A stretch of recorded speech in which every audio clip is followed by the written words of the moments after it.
mean to you? And Yeah, I mean, it's a great accomplishment, but we're focused on winning. Not really worried about that right now. Just worried about beating Oklahoma State.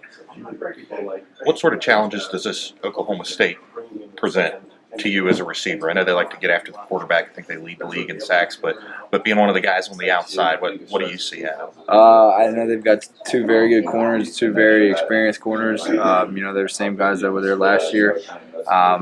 So we still have to watch a little bit more on them and everything. But they're always going to be a good team, always going to play everyone tough.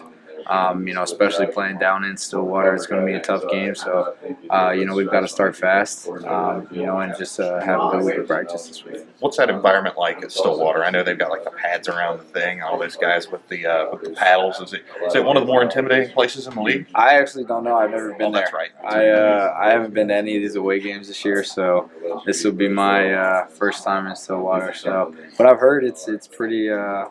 Wild there, but we try to block all that out. What do you think your biggest struggle is going to be going up against Oklahoma? Oklahoma or Oklahoma State? Oklahoma State. I think they play really well. At home, I think that works to their advantage with the how their crowd is and everything like that. So I think starting fast is something that we need to do.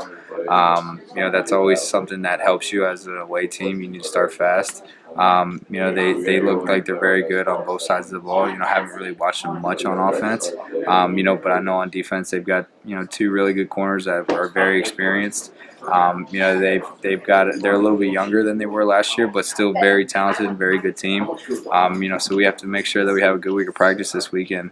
We go down there on our A game. does it help you going up against corners that you have before, or would you rather go up against freshmen per se?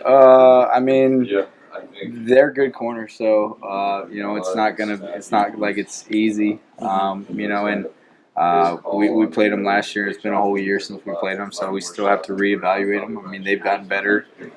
Just like we have different strengths and that we probably didn't have last year, and so do they. So it's something that we've got to reevaluate them like we've never played them before. But I know that they're both good players. And their whole defense is good. So. David, what was it like catching punts this week? It was fine. It's just something Coach Overson told me to go back there and do. Seemed a little windy.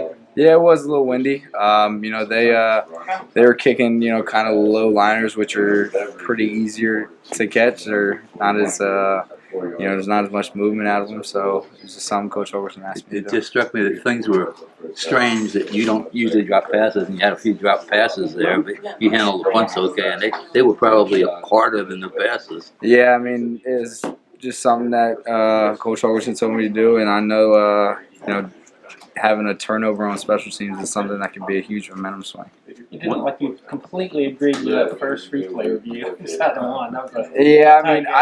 I wasn't fully aware of the rule that if you had, I thought the ball could never go in the end zone. So if you had control, of the ball before you're in the end zone, then it's down. So next time I'll just catch it.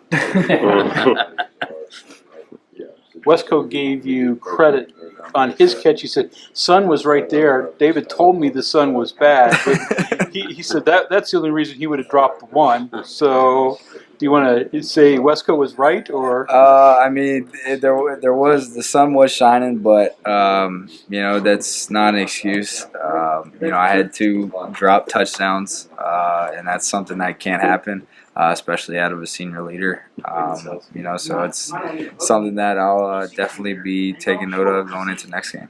When something like that happens, do you take it out of your mind, or does it stay with you and work on something the next week? During the game, you kind of have to let it go behind you, but it's something in practice that you continue to have in your mind so you can get better, because you can't just let things like that go.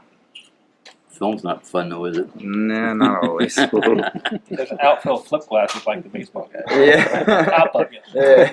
That might be a tell for the quarterback that the ball's coming your way. Yeah. When a guy like Green gets a couple of picks for them last year and the personnel is the same, even though the defense coordinator is different, is it sort of fun matching up with him again at times? Yeah, it is. He we played. He was on Quran and he was on me. Pretty much half the game, half me, half Quran. You know, but he's a good player. You know, and it's something that we've got to make sure that you know we're having our technique. You know, making sure we're working our technique that Coach Carrier's teaching us and everything like that. You know, not letting them get hands on us and everything. So, you know, it's definitely something we're going to be conscious of in practice this week. Stereotypical receiver, cornerback. I'm guessing that gets bandied about a little bit. Yeah. How much? Yeah, those I mean, groups- it's definitely something when you know you got a good receiving core going against good you know defensive backs. That's something that you know excites us through the week of practice. You haven't been there before, right? I have.